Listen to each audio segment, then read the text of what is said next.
Hi, everybody. It's Patti Gilman with Keller Williams Premier in Clarkston, Michigan. I'm here again with Dawn Jacobs from Artichoke Interiors. She is my interior designer slash stager that I use personally for my own home and for my listings. And right now we're going to have a conversation about what Dawn says and how she helps the sellers when they're getting ready to put their house on the market. So go ahead, Dawn. Okay, thanks for having me again, Patti. You're welcome. When I go to people's house to get ready to sell, the first thing I do is look at the outside and see if there's anything they can do to tweak the outside and make it, present itself the best. So if it looks good on the outside, people are going to be more interested in coming on the inside. So things like clean up the yard, the front door, the doorbell buttons are usually rusted, lots of things like that, where just little things so it looks nice, potted flowers, fresh door.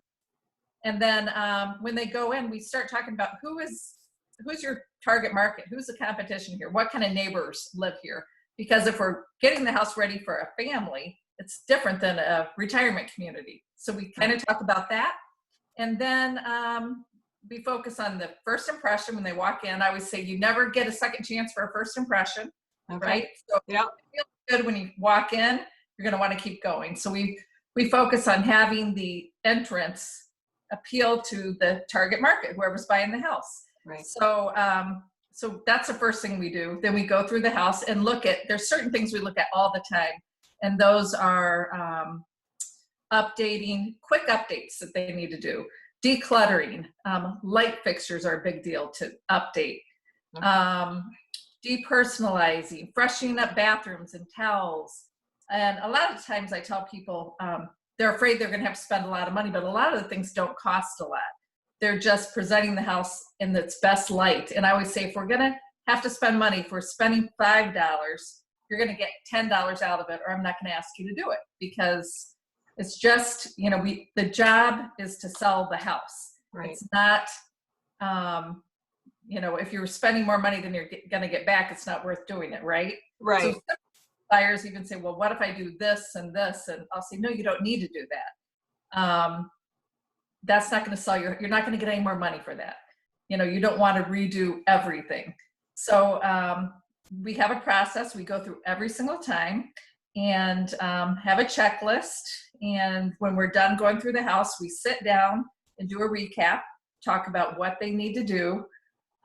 If they need to buy things, a lot of times we go shopping on the internet. I just take my iPad out and say, hey, let's go shopping at Lowe's right now for light fixtures or plants, or pots for their plants that they go and buy.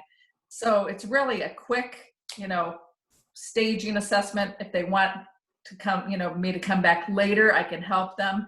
But usually I just start with the list. In about an hour or hour and a half, we can get usually through, a house up to 4,000 square feet. I think they're really surprised when they're done. They're always happy that you've helped them, because the house sells faster and for more money every time I have you in. And personally, it doesn't matter the price range of the listing, right? You can help every single person.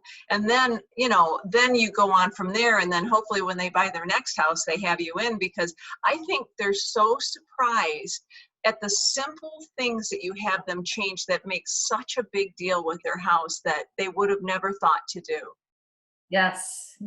So it's really my favorite part of my business is going into people's houses, because it isn't, it's not their house. It's not personal. I always tell people, don't be offended, because I might love what you have there and you love it, but it's not your house anymore. And it's just easy to make those big changes and not spend a lot of money. Yeah, and probably the biggest part of it is decluttering, don't you think? Oh yeah, a lot of it is, most of the time people have too much stuff. They don't need to go out and buy a lot of things to stage. They need to simplify, depersonalize, maybe rearrange their furniture a little bit, maybe some new pillows. But most people have too much stuff, including myself. Right. Also their closets. I always tell them to have it about a quarter empty, because no matter how much closet space they have, if it's too full, it looks like there's not enough space. So, and it's a benefit for them to do it. They're moving anyway. So pack up your personal items ahead of time. If you're going to sell things later, why not sell it now? Why not get the benefit of selling your house and getting the most money for it before you sell it? You know, it's going to be easier to move if you do it up front. Right, right. Well, you do a great job. My sellers are always super happy to have you there. You come across, you know, and they're not offended by what you say. So I'm just thankful that I have you, and I appreciate the interview. Okay, Yep. and then next time we'll talk about the trends for 2020. Okay, sounds great. All right, you have a great day. You too, Patty. Bye-bye.